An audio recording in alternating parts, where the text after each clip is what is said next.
Hola, ¿cómo están? Mucho gusto. Nos volvemos a ver en la tercera prédica y vamos a hablar de los milagros perdidos. Pregunta, ¿tienes tu propia versión de la Biblia? ¿Te has puesto a pensar en eso? Si tú tienes tu propia versión de la Biblia. Como introducción voy a contarte una historia que es verídica. La Biblioteca del Congreso de Estados Unidos, una de las más grandes del mundo, fue fundada en 1800, después de que fue incendiada durante la guerra de 1812. El Congreso tomó una decisión y fue reconstruir esa biblioteca en 1815, comprando la colección de libros del presidente Thomas Jefferson. Esa colección de libros de Thomas Jefferson incluyó 6,487 libros y compraron esa colección por $23,950. Resulta que entre estos libros se encontraba la Biblia de Ginebra. Y quiero hablar un poquitito sobre eso, la Biblia de Ginebra y los milagros. Porque uno de los libros más significativos de la colección de Jefferson fue esta Biblia de Ginebra, impresa en 1555 por un francés llamado Robert Estienne, quien introdujo la numeración de capítulos y versículos. Esta innovación de capítulos y versículos cambió la manera en que leemos la Biblia. Y quiero decirte que cada vez que citamos un versículo debemos agradecer a esta versión que tengamos versículos y capítulos. Pero también quiero contarles que el señor Thomas Jefferson tenía su propia versión de la Biblia. No sabemos cuánto influyó el francés Robert Estienne en Jefferson para que inventara su propia versión de la Biblia. Aunque en lugar de añadir números, lo que hizo Jefferson fue omitir versículos. O sea, Jefferson quitó versículos. ¿Y saben cómo lo hizo? Eliminando los milagros de la versión de la Biblia. O sea, no dejó ningún milagro. El ejemplo nos lleva a preguntarnos si también usted y yo estamos reduciendo el poder sobrenatural de las Escrituras en nuestras vidas. Thomas Jefferson tenía su propia versión de la Biblia en la que eliminó todo milagro y todo lo que fuera sobrenatural. Esto nos hace pensar, ¿hacemos algo parecido usted y yo hoy al leer la Biblia? ¿Adaptamos las Escrituras para justificar decisiones motivadas por emociones o evitamos los pasajes que no entendemos o que desafían nuestra sensatez? El mensaje central de esta charla es examinar cómo interactuamos con los milagros en la Biblia y si, al igual que Jefferson, estamos omitiendo aspectos. Porque son aspectos importantes de la fe. La reflexión es si estamos abiertos a los milagros en nuestra vida diaria. Por eso te pregunto, ¿tienes tu propia versión de la Biblia? En primer lugar, porque para tener tu propia versión de la Biblia tienes que cortar partes. Thomas Jefferson tenía un gran aprecio por las enseñanzas de Jesús, pero también fue influenciado por un movimiento llamado el iluminismo. Este movimiento valoraba la razón y la lógica. Y en su juventud, Jefferson estudió los escritos de los empiristas británicos que exaltaban la lógica. Este enfoque de la razón marcó su vida y marcó su obra. Fue en febrero de 1804 que Jefferson decidió crear su propia versión de la Biblia. Cogió una hoja de afeitar de aquellas que la pasaban como así y recortó pasajes de la Biblia. Y fue pegándolos en páginas y salieron 46 páginas. Incluyó las enseñanzas morales de Jesús, pero eliminó todos los milagros. Sorpréndanse, eliminó el nacimiento virginal de Jesús, eliminó la resurrección de Jesús y otros eventos o milagros.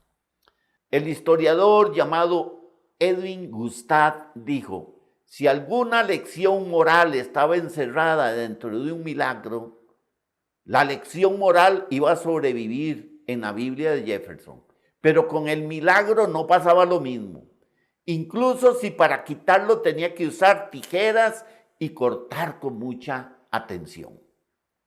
Por ejemplo, la historia del hombre de la mano seca es un clásico ejemplo que se encuentra en Lucas capítulo 6, versículos del 8 al 10. En la Biblia de Jefferson, Jesús sí ofrece el comentario sobre la observancia del sábado. Y eso usted lo puede leer en Lucas 6, 9 y 10. Pero el hombre queda con la mano sin sanar como estaba antes, porque Jefferson cortó el momento de la sanidad. Cuando Jefferson llegó al Evangelio de Juan, el señor Gustav dice, él mantuvo el filo de la hoja siempre ocupado. La versión de los Evangelios de Jefferson termina cuando la piedra redonda sella el sepulcro en Mateo 27:65. Él lo que hizo fue quitar todo el capítulo 28 de Mateo. Quitó todo Marcos 16, Lucas 24, Juan capítulo 20 y 21. O sea, Jesús murió en la cruz, pero jamás resucitó de entre los muertos. Es difícil imaginarlo, ¿verdad? Tijeras para evitar el sagrado texto de las Escrituras. Pero me pregunto, ¿no hacemos lo mismo nosotros? Probablemente usted y yo no nos atreveríamos a usar una hoja de afeitar o unas tijeras, pero de todos modos copiamos y pegamos. Elegimos nuestros versículos preferidos e ignoramos los textos que no llegamos a entender o los textos que no nos gustan demasiado. Y si esto lo hacemos, es porque racionalizamos. O sea, que reducimos a normas o conceptos de la razón los versículos que son muy drásticos. Y los que son muy sobrenaturales nos gustan un poco menos brillantes o relucientes. Ponemos las Escrituras en la tabla de picar de la lógica humana para corregir razonamientos y terminamos con un evangelio castrado, un evangelio mutilado. Cometemos idolatría intelectual al crear a Dios a nuestra imagen. Así que en lugar de llevar una vida que sea reflejo de la referencia sobrenatural que presentan las Escrituras, seguimos una versión abreviada de la Biblia que se parece muchísimo a nosotros y la llamamos Santa Biblia, Enrique Loaiza o Juan, Paco o Pedro. Por eso te pregunto, ¿tienes tu propia versión de la Biblia? Porque en segundo lugar, para tener tu propia versión, tienes que olvidarte de la declaración más valiente que encontramos en la Biblia. Y esa se encuentra en Juan 14:12, donde tenemos una declaración de las más valientes que se encuentran en este hermoso libro. Y dice, el que cree en mí, las obras que yo hago también él las hará, y aún las hará mayores. Cuando usted resta los milagros como lo hizo Thomas Jefferson, lo que queda es un Jesús muy sabio, pero un Jesús muy débil. Y me temo que este es el Jesús que muchos siguen, un Jesús bueno, un Jesús compasivo, pero el poder en toda su plenitud desapareció. Y así seguimos sus enseñanzas, pero jamás experimentaremos sus milagros. Y no es que solo fallemos en alcanzar la meta que Él estableció, sino que en realidad no entendemos su mensaje en absoluto. Al leer Juan 14:12, vea que dice, obras mayores. Esto parecería una herejía si no viniera de la boca de Jesús.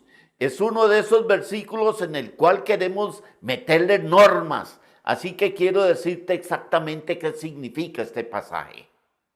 Juan 14:12 nos dice que si sigues a Jesús, harás lo que Él hizo. Primero, buscarás agradar al Padre Celestial por sobre todas las cosas. Te ocuparás del pobre, lavarás pies y ofenderás a algunos fariseos también. Pero además andarás en medio de lo milagroso y no serás solo un testigo ocular, sino una persona que estimula el desarrollo de un proceso. Te pido que me creas cuando te digo que eres el milagro de alguien. No te equivoques. Solamente Dios puede obrar milagros, de modo que la gloria es toda para Dios. Pero como veremos en las prédicas que siguen, casi todos los milagros tienen un elemento humano.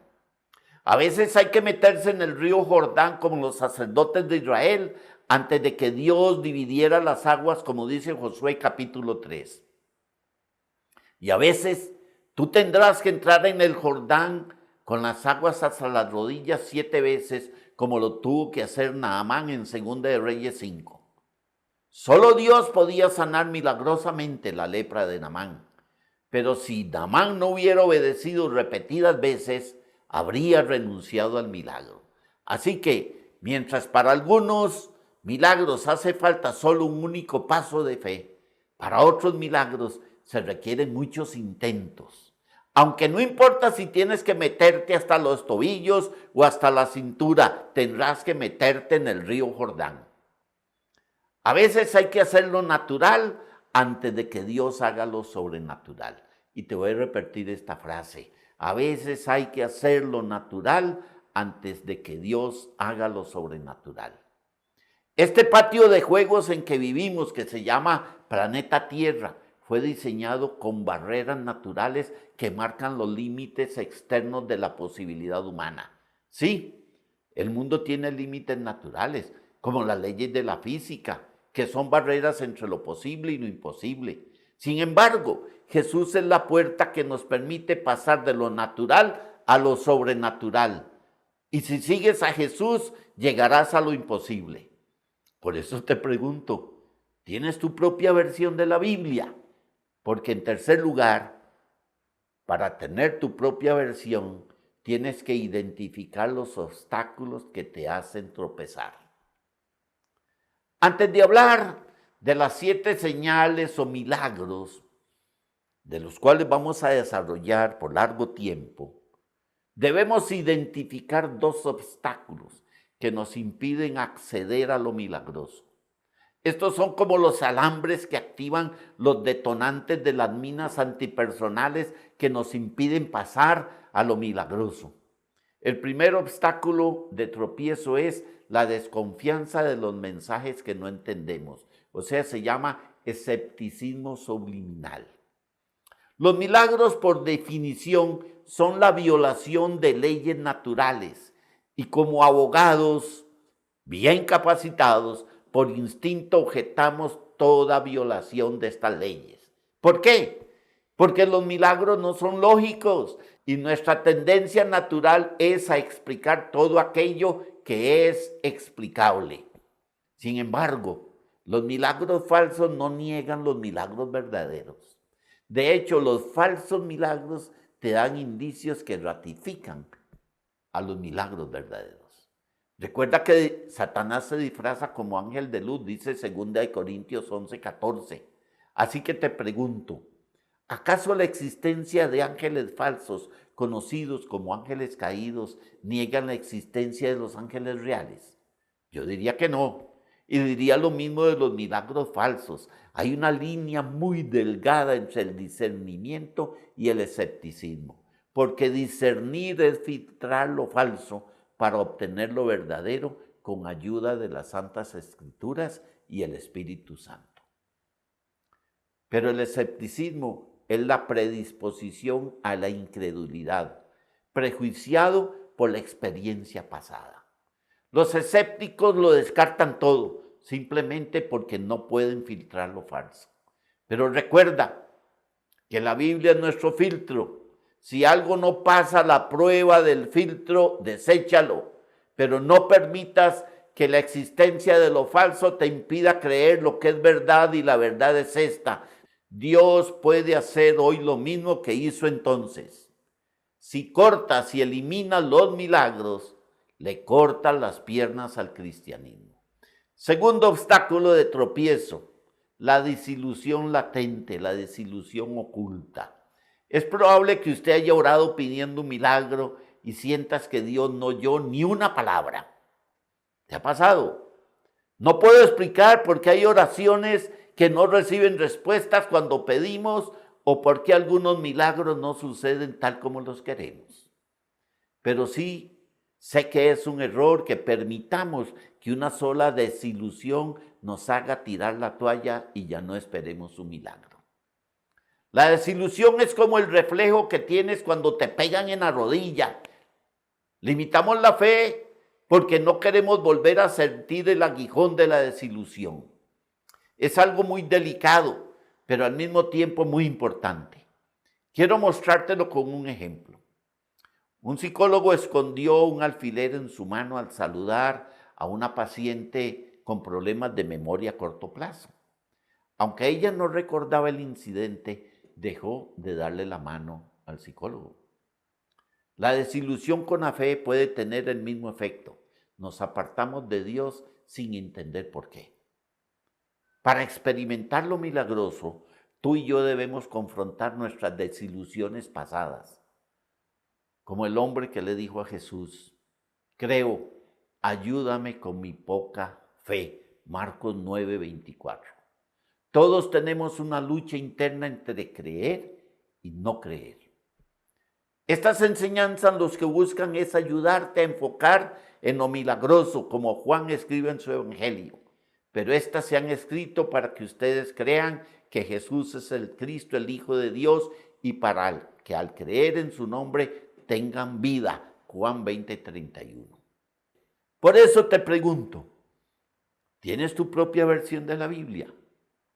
En cuarto lugar, porque para tener tu propia versión, tienes que creer en los milagros y no desecharlos. El milagro más grande que hay en la Biblia es el perdón de nuestros pecados. Posible solo a través de la crucifixión y resurrección de Jesús, el Hijo de Dios que no tenía pecado. Es el número uno de los milagros. No hay segundos milagros que le pisen los talones. Es un milagro disponible para todos en todo tiempo y en todo lugar. Y es el único que tenemos que experimentar si queremos pasar la eternidad con el Padre Celestial. Sin embargo, el milagro de la salvación no es la línea de llegada, más bien es la línea de partida, como vemos en Juan 2 del 1 al 12, donde Jesús convierte el agua en vino. Jesús convierte el agua en vino mostrando su autoridad sobre la creación. En Juan 4, del 43 al 54, vemos que hay una sanación a distancia. Jesús sana al hijo de un noble sin estar presente físicamente, revelando su poder sobre el espacio. En Juan 5, del 1 al 12, es la sanación del paralítico. Con una simple orden, Jesús cura a un hombre que llevaba 38 años sufriendo y demostrando su dominio sobre el tiempo. En Juan 6, del 1 al 15, está la multiplicación de panes y peces. Jesús alimenta a 5,000 personas con solo 5 panes y 2 peces, mostrando su capacidad de proveer abundantemente. En Juan 6, del 16 al 21, caminando sobre el agua, Jesús camina sobre las aguas del mar de Galilea, demostrando su poder sobre la naturaleza. En Juan 9, del 1 al 12, es la sanación del ciego. Jesús no solo sana la vista de un ciego. Para hacer todo eso que hizo Jesús, Él reparó las conexiones cerebrales necesarias para que aquel hombre pudiera ver. En Juan 11, del 1 al 17, es la resurrección de Lázaro. Jesús llama a Lázaro muerto durante 4 días y lo saca de su tumba mostrando su autoridad sobre la muerte. Termino con esto. Quiero que reflexiones. Cada milagro de Jesús en el Evangelio de Juan es más impresionante, como te acabo de mostrar. Cada milagro es más impresionante que el anterior y revela cada vez más su poder y su gloria. Estos no son solo hechos históricos, sino ejemplos de lo que Él quiere hacer en nuestras vidas hoy. Lo que Jesús hizo antes, quiere hacerlo de nuevo en nosotros. El séptimo milagro no es la última parte de una obra, sino la introducción a los milagros que Jesús quiere hacer en tu vida. Cuando vives un milagro, la forma en que puedas vivirlo implica creer en Dios, para que Él actúe con cosas aún más grandes y mejores. Por eso les presento a ustedes los milagros. Quiero que oremos. Señor, hoy te pedimos que renueves, oh Padre, nuestra fe en tu poder y en tus milagros. Ayúdanos a acercarnos a tu palabra con humildad y confianza, sin recortar, sin omitir, sin racionalizar lo que nos has revelado. Te pedimos que abran nuestros ojos, abran nuestros corazones a la verdad completa de tu amor y tu gloria. Permítenos, Señor, experimentar tu obra sobrenatural en nuestras vidas. Que tu Espíritu Santo nos guíe, nos limpie y nos restaure para que podamos llevar fruto abundante y vivir con certeza de que todo es posible contigo. Amén. Nos vemos. Muchas bendiciones.